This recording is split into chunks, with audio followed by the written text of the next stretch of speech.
honorables députés, Monsieur le ministre des Finances et du Budget, Monsieur le ministre en charge du Travail, Monsieur le ministre auprès du ministre en charge des Infrastructures, honorables députés, chers collaborateurs. Monsieur le Président, je voudrais à l'entame de mes propos vous féliciter et vous encourager pour le travail colossal que vous êtes en train d'abattre au sein de cet hémicycle avec un leadership éclairé. Remercier aussi les membres de la commission assurant la tutelle du ministère en charge des infrastructures, mais aussi sans oublier le président de la commission des finances, honorable député Seydou Diouf. Ces remerciements sont aussi adressés à l'ensemble des honorables députés. Je ne saurais terminer ce chapitre sans encore une fois remercier son Excellence le Président Macky Sall pour la confiance renouvelée à ma modeste personne en me reconduisant à la tête de cet important département ministériel. Je prie le bon Dieu pour la réussite de ce pourquoi nous sommes ici présents. Monsieur le Président de l'Assemblée nationale, honorable député, la loi de finances 2024 consacre au ministère en charge des infrastructures en crédit de paiement le montant de 283 milliards 202 millions 713 325 francs CFA et il est articulé autour des programmes suivants. Le programme 2027, développement, gestion et entretien des infrastructures routières en crédit de paiement 193 milliards 271 millions 171 508 francs CFA. Le programme 2028, développement, gestion et entretien des réseaux ferroviaires en crédit de paiement 56 milliards 240 millions 40 316 francs. Et le programme 2029, développement et modernisation des services de transport routier en crédit de paiement 31 milliards 789 millions 223 195 francs CFA. Et le programme support, pilotage, gestion et coordination administrative, 1 milliard 902 millions 278 306 francs CFA. L'objectif général du ministère en charge des infrastructures, à travers le PSE et dans ses déclinaisons en plan d'action prioritaire, est de mettre en place des infrastructures et services de transport terrestre adaptés et intégrés dans des conditions optimales de sûreté, de mobilité durable et d'équité territoriale et sociale. Monsieur le Président, honorable député, je le répète souvent, l'exercice auquel nous sommes soumis, d'abord en commission et ensuite en plénière, constitue pour nous des moments riches en échanges, mais aussi des mines d'informations qui renseignent davantage nos bases de données. Il est vrai que des fois, nos honorables députés quand même titillent un petit peu, mais c'est dans l'ordre normal des choses. Mais moi, mon rôle en tant que ministre en charge du sectoriel est d'apporter des réponses, des clarifications relativement aux préoccupations et aux attentes des populations qui nous ont investis de leur confiance.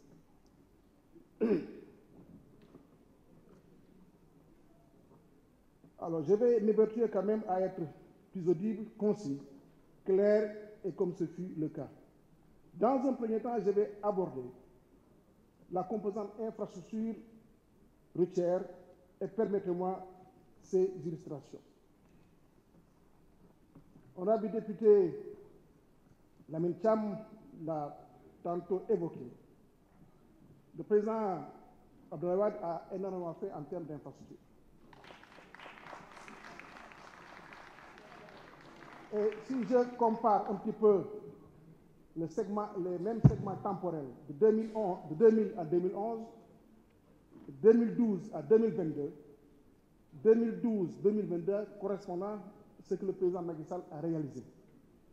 Alors, linéaire de route, premier segment temporel, 1578 km de route. Segment temporel du président Macky Sall, 2918 km de route. Linéaire d'autoroute réalisé, premier segment temporel, 32 km. Linéaire d'autoroute réalisé et mise en service, Deuxième segment, 189 km. Nombre de ponts réalisés, 11 km, premier segment. 11 ponts.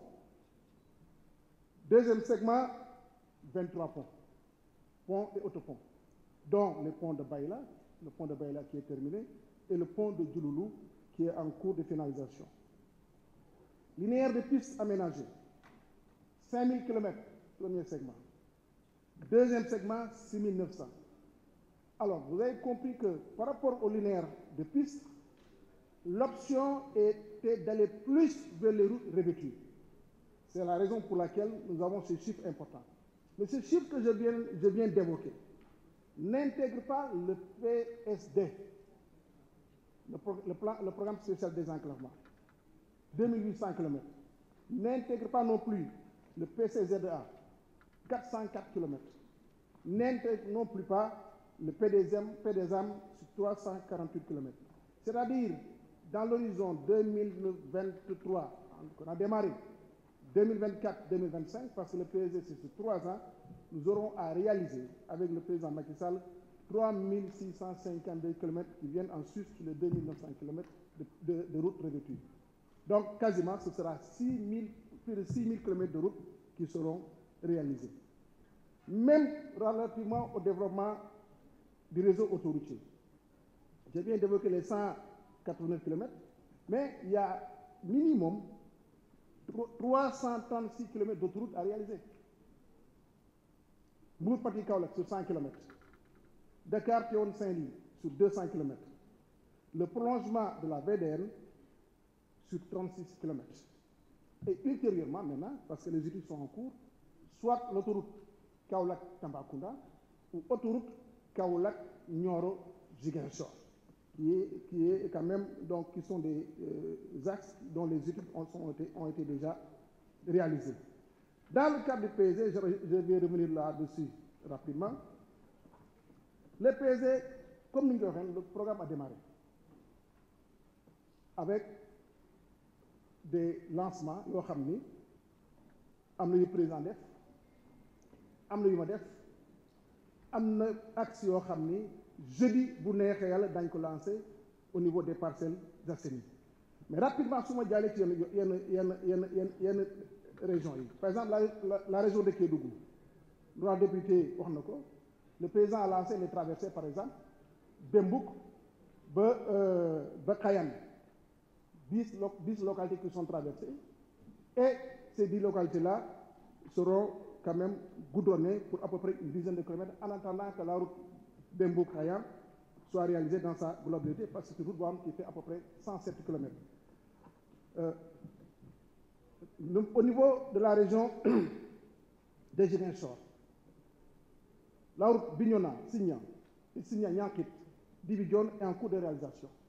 Les travaux sont réalisés par l'entreprise Arexi, qui est déjà sur place. Personnellement, j'avais lancé la route Bignona-Signan. Région de Sédhiou, beaucoup de budget sud, Marsassoum, Djibabouya, Djirédi, Bambali, sur 84 km en cours de réalisation. Mais aussi, on va prendre en charge quelques, disons, routes complémentaires, peut-être des routes d'accès au niveau de l'occasion de certains chefs religieux. Kolda, les travaux de la route Kolda-Sélikagné, boucle du Fouladou. Parce que boucle du Fouladou, boucle dafa am importance. Parce que c'est à peu près, la boucle fait environ 214 km. Aujourd'hui, la route Kolda-Sélikagné est en cours de réalisation. La route Dabo, Fafakourou, Medina Yoropula est en cours de réalisation. C'est vrai, il y a quelques retards. C'est normal parce qu'il y a deux choses. Des fois, il faut avoir des problèmes un petit peu donc, de pause hivernage, parce que c'est une zone où il y a. Donc, pour l'hivernage, vous n'avez l'entreprise de ralentir. Mais c'est vrai que des fois aussi, d'autres fois, des fois, il y a un problème aussi, donc de retard de paiement.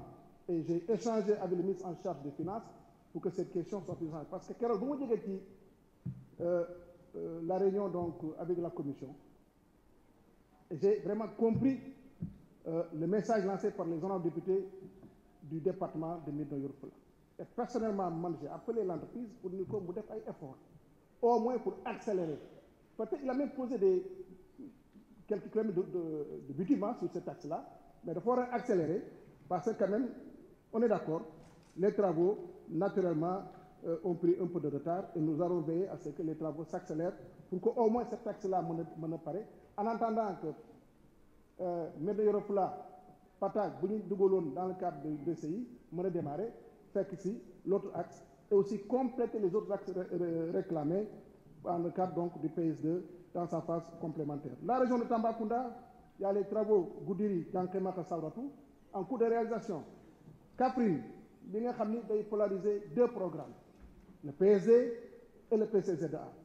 Donc, parce que c'est le bassin arachidier et le PCZA, on a lancé les travaux, donc pour rassurer l'honorable député, comment dirais-je, Dang, que la route Mabo, Miriklan Mabo, Sinchowana, Touba Saloum, et donc la bretelle Miriklan, Djamal et Sinchowanar, Kaprine. Donc, ça c'est intégré dans le cadre du PCZA.